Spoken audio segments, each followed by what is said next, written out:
and welcome, or welcome back as the case may be, to Macabre Manuscripts. I'm Lorelei, and I will be your horror hostess. Today we're going to be discussing Stephen King's second published novel, Salem's Lot. So, first, I would like to thank a couple of people who sent me some constructive criticism, so hopefully there'll be some improvement during this episode. We'll see if I figure out how I can do the things that I wanted to do to make stuff look cooler. Uh, I'm not going to super go into movie adaptations and that kind of thing on this channel. It's just a lot, and I really want to focus on the actual intended universe as much as I can, because some people Stanley Kubrick completely went off script with their adaptations. Uh, and if I do get on that topic, especially with some people, Stanley Kubrick, that's going to be a whole video, and nobody wants to listen to me rant that much about Stanley Kubrick. You just don't. But I will say that I believe at some point I did see the 1979 film adaptation of Salem's Lot, but I had never been particularly motivated to go out of my way to read the Salem's Lot book. I was going to get a copy eventually because I wanted copies of all of the Stephen King books, and I was going to read it eventually for the same reason. But I haven't ever been like a super big fan of vampires, as long as we're not talking about the Twilight phase, and we're not, because this is not uh, a Twilight channel. It's not going to be a Twilight channel. And anyway, most of the time, vampire's not really my flavor of story, so I wasn't going to worry about it. But I was just going to mention, I think I saw the 1979 movie adaptation when I was younger, and I didn't really come out remembering a lot of it, except a scene that I think stuck with a lot of people who saw the adaptation, which we'll end up talking about that same scene in the book here in a little bit. But this channel is primarily a focus on the novels and their connections to the connected universe, so going super into the movies wouldn't be helpful, I don't think. So, all that being said, let's get on with the book.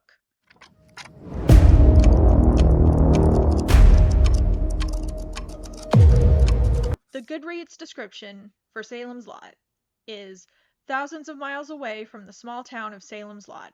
Two terrified people, a man and a boy, still share the secrets of those clapboard houses and tree-lined streets. They must return to Salem's Lot for a final confrontation with the unspeakable evil that lives in the town.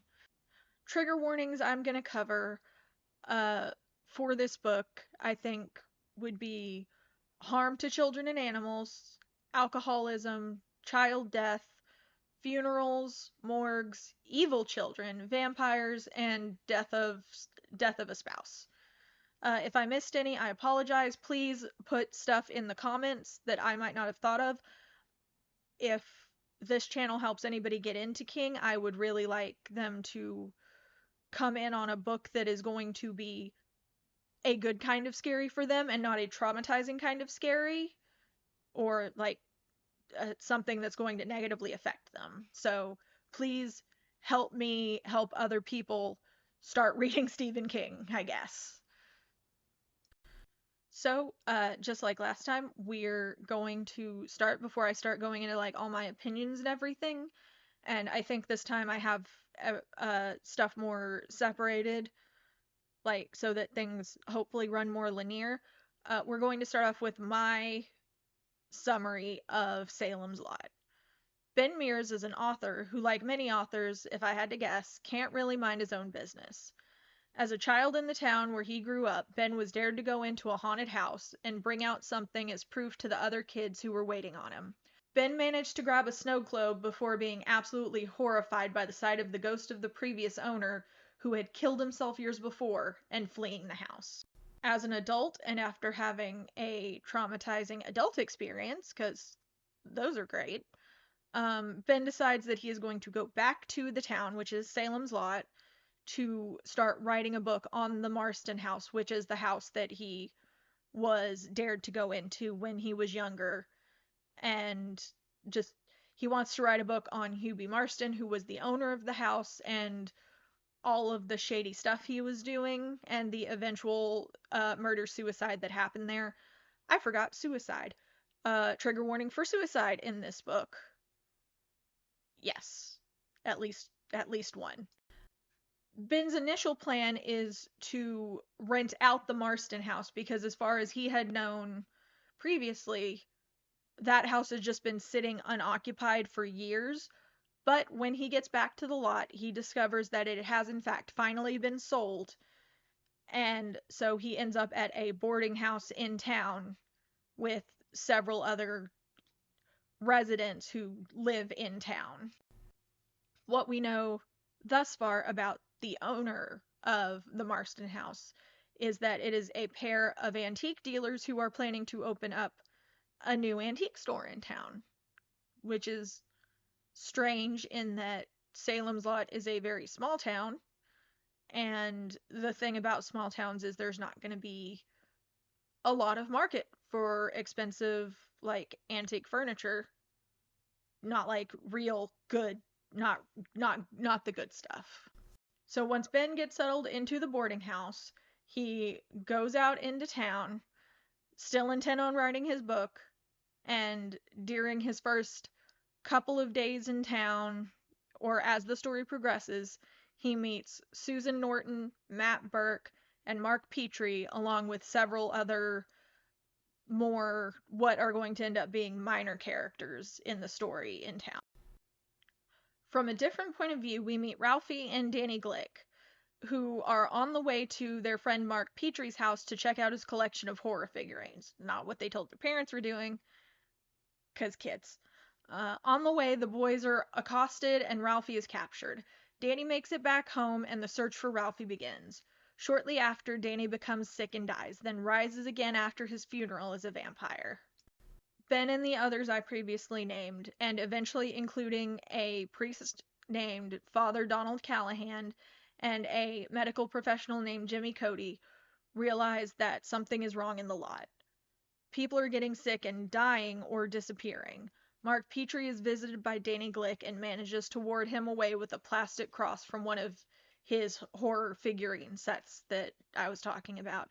That is also the scene I was talking about from the movie that is super not traumatizing, but that's the scene that I would say stuck with me the most, because you just remember this creepy little boy floating outside this other little boy's window demanding to be let in, and it is so good. Second floor window, by the way. Very important part of that. Mark Petrie's room is on the second floor of the house, but for some reason, his now undead friend is able to stand outside his window. Because that's normal. That's fine. It's cool. As you can probably see, my cat has decided to join us. I do not want to move the camera because she's skittish, so unless she decides to relocate, all you're going to get is this nice angle right here. There's a little bitty ear. There's a little bitty ear. Hello, baby. Anyway, back on track. Sorry, she's usually hiding under my bed. She's a rescue, and she's very skittish sometimes. So, anyway, some investigation points our protagonist to the two men who own the antique shop. Richard Straker is the face of the duo, the only one who ever seems to be around town or running the shop. Kurt Barlow always seems to be off somewhere on buying trips. Susan, who is one of the women I'll be discussing in a future episode about King and his mother-daughter relationships, finds herself romantically involved with Ben Mears, as well as being part of the group that is trying to stop the town from all becoming vampires. She ends up at the Marston house and runs into Mark Petrie. Instead of having the sense gone gave a fruit fly, the two of them, I want to say like 19, 20, maybe year-old woman and a 10-year-old, I think, boy, they didn't go together. They just both decided to have the same bad idea at the same time. So these two decide that they're gonna go try to deal with Barlow themselves. Just these two, not let's go get Ben, not let's go get the others. Just these two. It's it's cool, you guys. It is so cool. It's great. There's nothing could go wrong. This goes as poorly as expected. They're captured, and Mark, who's taken upstairs and locked up, manages to escape and, I believe, kills Straker on the way out. Good for him. Still shouldn't have done it, but good job, you at least took one of them out, I guess. Susan's not so fortunate. She is kept in the cellar until Barlow wakes up, and she also becomes a vampire. At this point, I believe several other people in town have been changed. She is just the most relevant to us at this point. After he escapes, Mark goes to find Ben and Father Callahan and the other adults who should be handling this. And they decide to go, I believe it's the next day, because by the time Mark gets back to town, it's nighttime. So they all get together and go the next day to try to kill Barlow.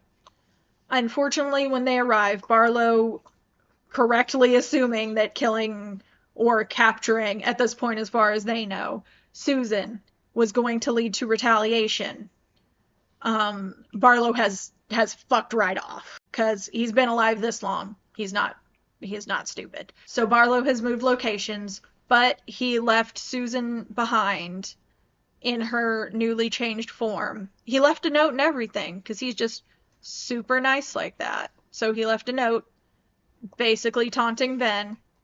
Ben is forced to stake Susan because he knows she wouldn't want to be kept alive in this form. After that, Father Callahan and Mark try to go warn his parents about the danger, and there's some lost time there, which is on me. Sometimes I don't take the best notes, but by the time Mark and Father Callahan go to Mark's house, first of all, his parents assume they're crazy. Or at least assume, well, they assume Mark is a child, because he is. He's like 10. But they assume Father Callahan is up to something malevolent, but they quickly realize that's not true, because night falls, and Barlow shows up and kills both of them in front of Mark and Father Callahan. Callahan has kind of a standoff with Barlow, but the father, even before this, was questioning his faith and his convictions and all of that stuff. So in the moment that he really needs it, his belief fails him, and Barlow is basically able to taunt him into not giving up, but his cross stops glowing. He loses the power of his faith, and Barlow lets him leave in shame. I'm pretty sure Mark had already hauled ass outside at this point, because Callahan said, "Hey, Mark, leave while I deal with this," which he failed to do. Ashamed, broken, and knowing that he will not be of help any longer, Callahan tries to go back to his church, and when he attempts to open the door, is burned by the church doors. So realizing that he is basically completely unwelcome in his one safe haven now, and that he can no longer be a help to his friends, Father Callahan leaves Salem's lot.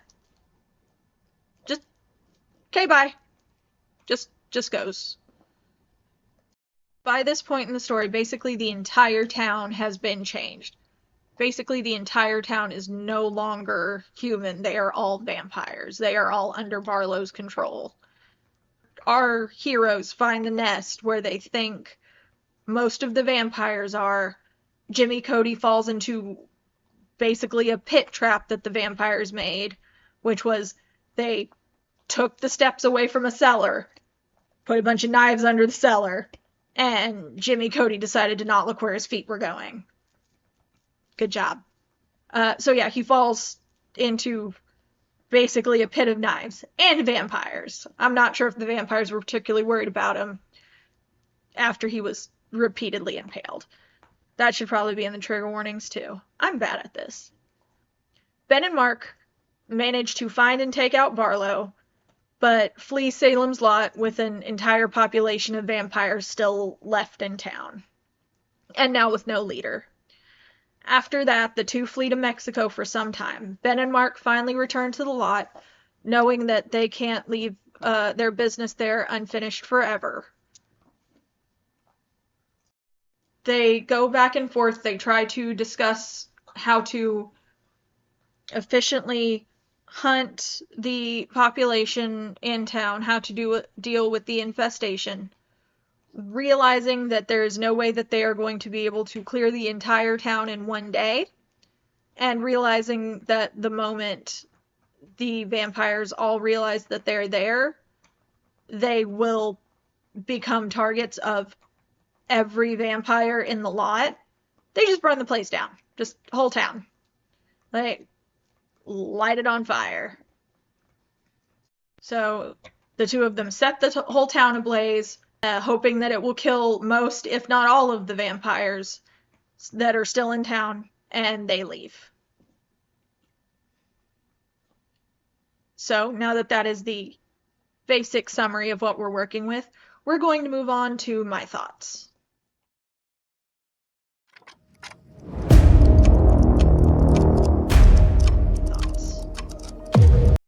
So, considering my previously mentioned lack of interest in vampires, I was pleasantly surprised that I ended up enjoying Salem's Lot quite a bit.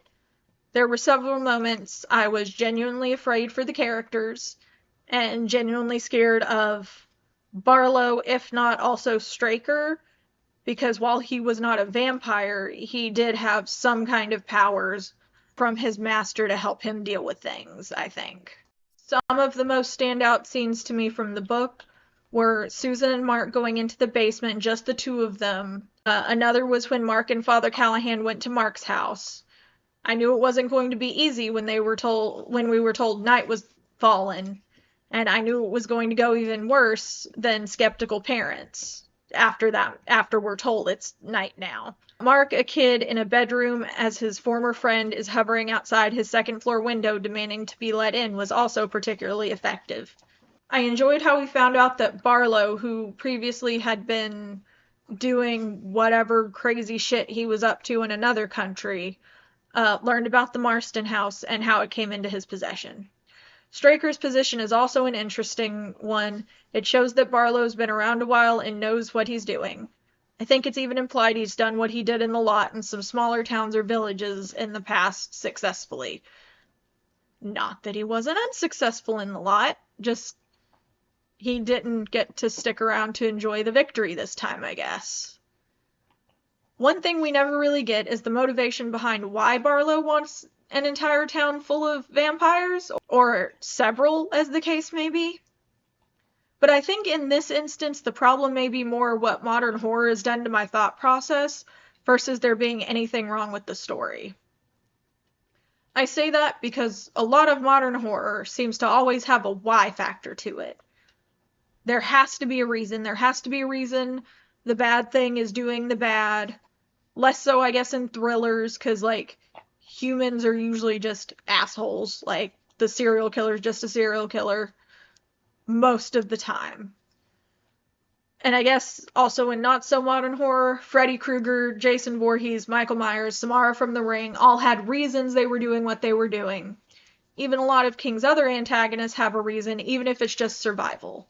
With Barlow, there seems to be no other motivation than that he's evil and he can. And I don't think that's a bad thing.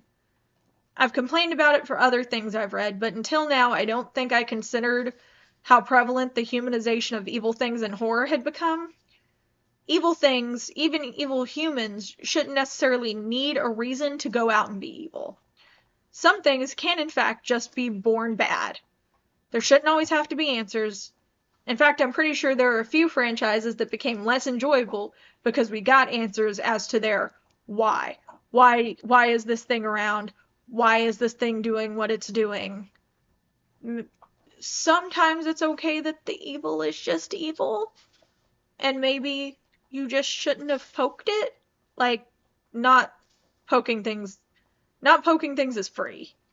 I do it all of the time. Most of the time. I am a white woman. Sometimes I poke things I shouldn't.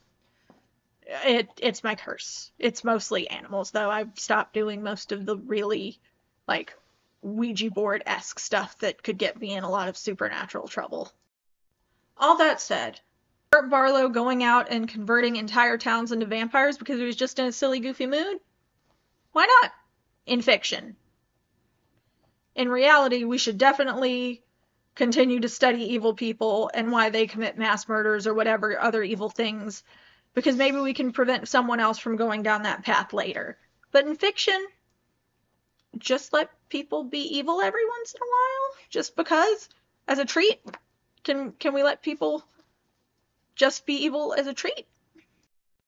Another thing I enjoy about Salem's Lot is that it's another first.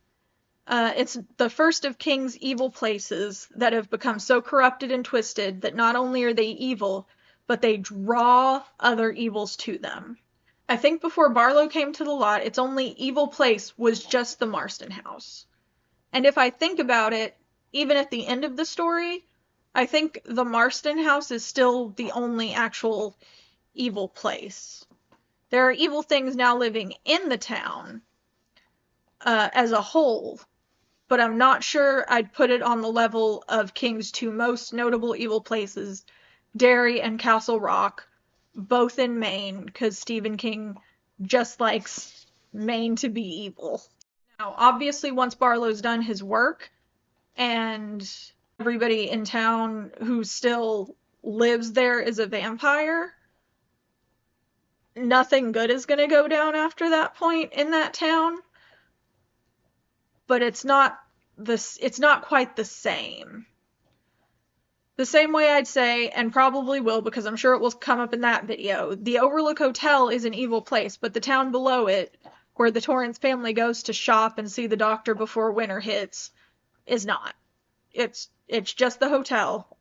It's only ever the hotel that's evil. I had some unkind things to say about Chamberlain, Maine, and Carey, but I don't think the town or the people in it were inherently bad or evil, or that the town corrupted them, which is something we hear about for the other towns, or at least for Derry. So considering it, I think even in the end, while Salem's Lot is never going to be recovered as far as I can currently recall, I may be proven wrong later, I think he has at least one other story in the lot that we'll get to at some point. I think it's a short story, not like a whole another novel. I don't think the whole town is evil.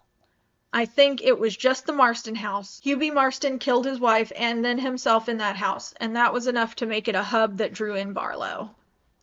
The next thing I'm going to tackle is something else that we start to see fairly regularly in King's longer work, and we didn't really get a lot of it in Carey, which is why this will be the first place I'm talking about it, but I am going to talk about it, and that's fate. After Ben meets Susan, he says something about feeling like it was fate. This becomes a common theme in King's works the further we go. People meant to meet and bond and fight whatever fight is in front of them. Later on, once we're introduced to the Dark Tower, we'll hear these kind of unions called quartet. So that will be how I refer to those groups that do not have their own name.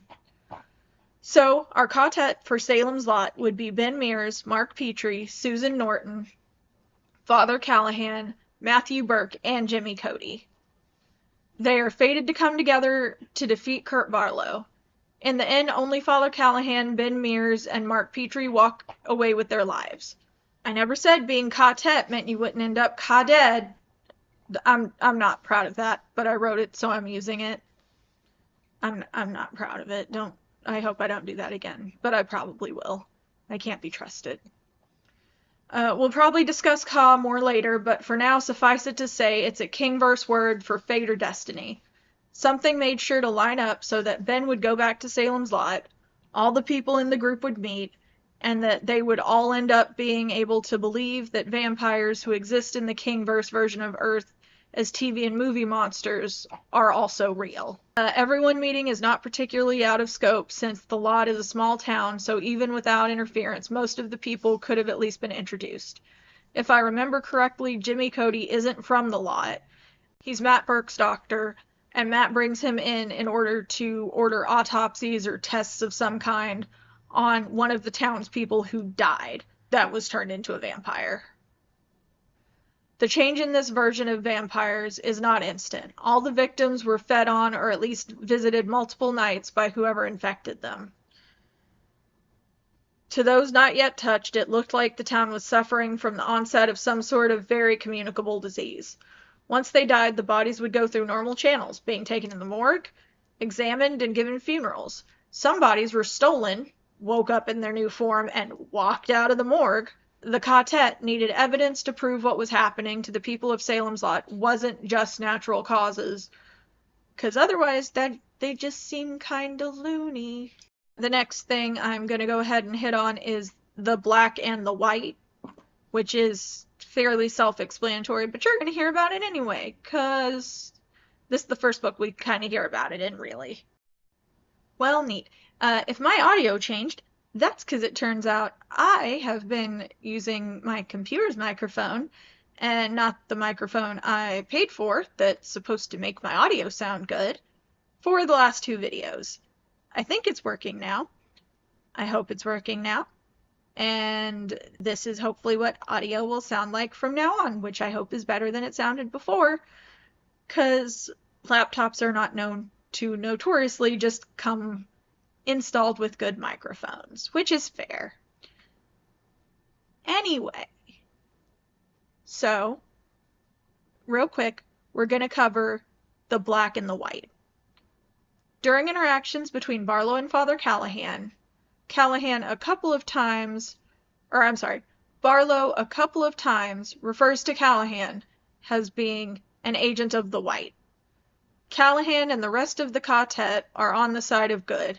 Barlow and Straker are on the side of the black or evil.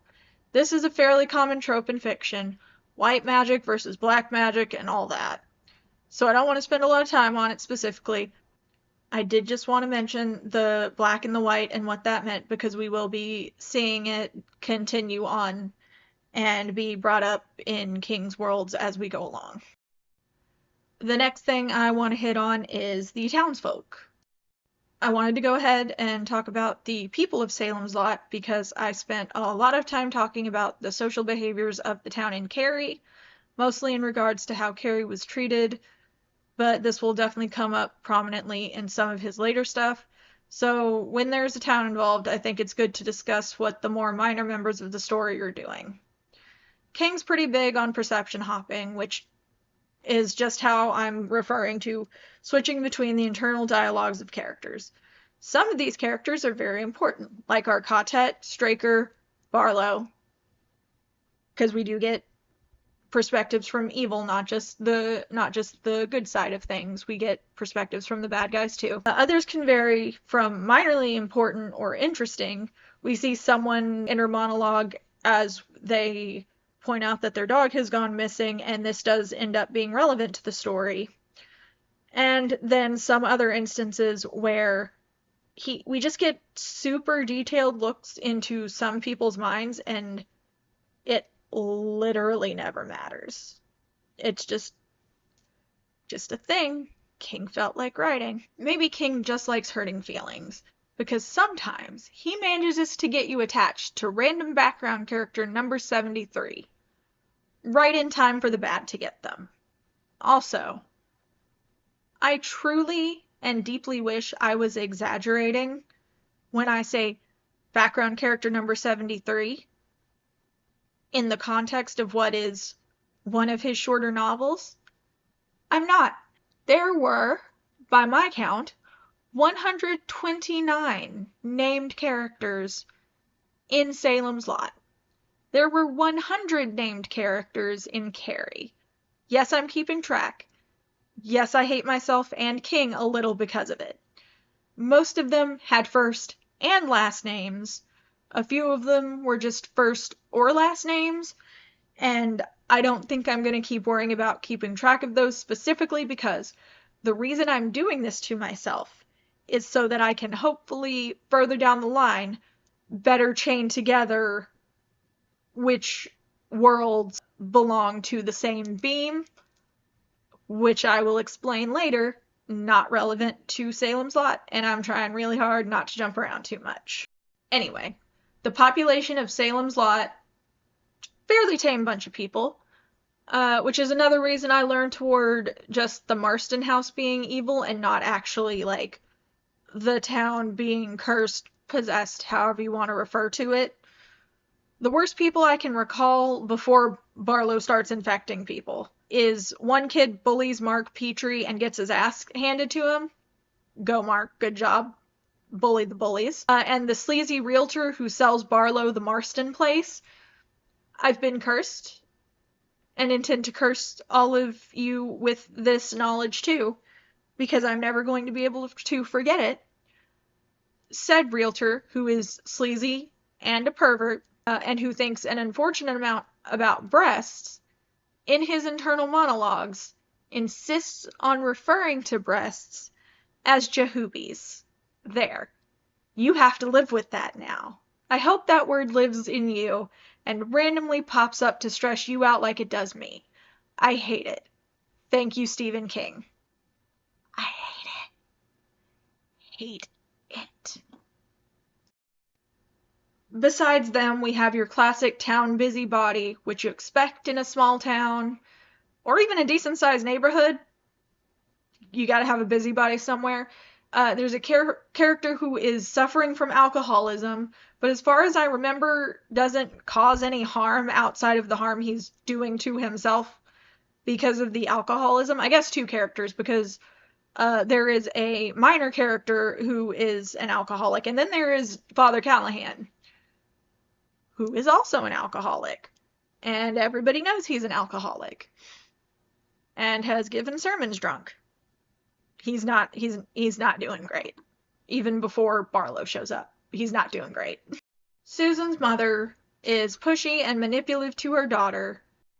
As I mentioned earlier, I'm planning to include Susan's mother in the episode I kind of mentioned, or at this point, we'll see how it goes. It might end up being its own little, like, sub-series of protagonist women and their relationship, protagonist women in King, and their relationships with their mothers. Because those get pretty messed up at times. So yeah. Anyway, not a lot going on there. I don't think the town is evil. I don't think anybody, specifically even the realtor who sold Barlow the house, is evil. He just likes money or whatever Barlow was offering to him. I'm pretty sure it was just a lot of money, but it's been a minute since I read the book. Not like a super long time, but like a month or so at this point. Anyway, we're going to go ahead now and transition over to the connections between Salem's Lot and the multiverse.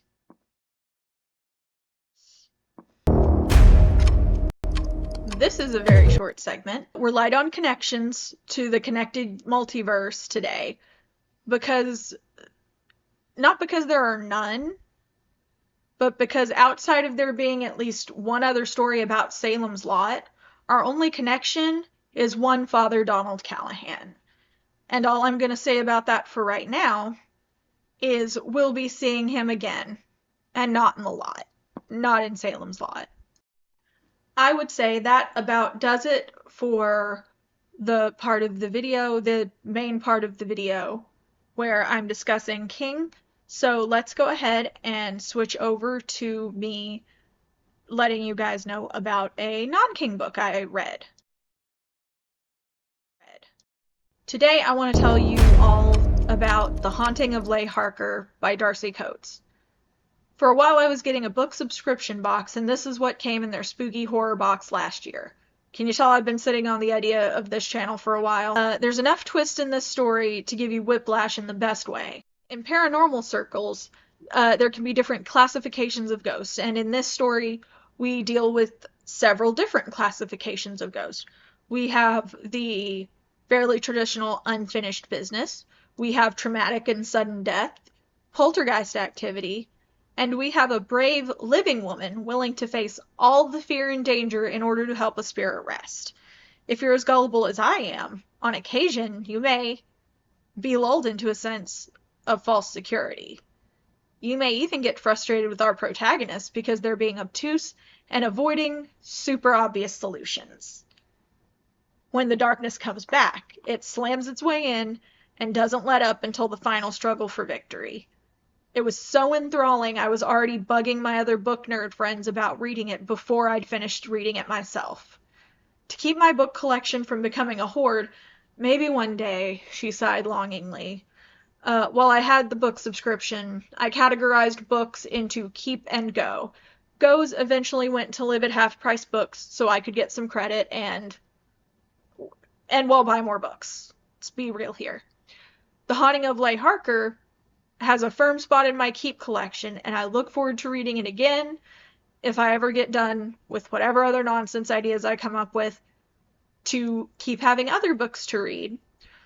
I will also happily be searching out other books written by Darcy Coates.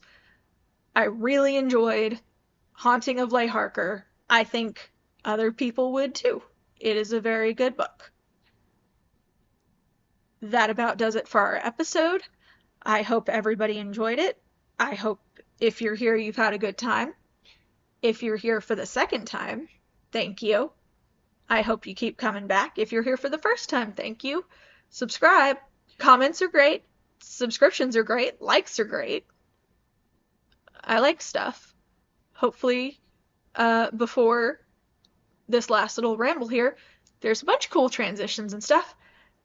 I guess we'll see. Anyway, I will see everybody next time when we will be discussing another one of, I would say, King's bigger works. I guess a lot of the stuff at this point is at least like by name well known, so there's no small stuff really at this point, but if we want to go on tiers of like Stephen King fans will know this story and like most of the general public won't, this one's probably pretty high up there, mostly because of the movie that I've already insulted the director of a couple times and will continue to. Not on here, but somewhere.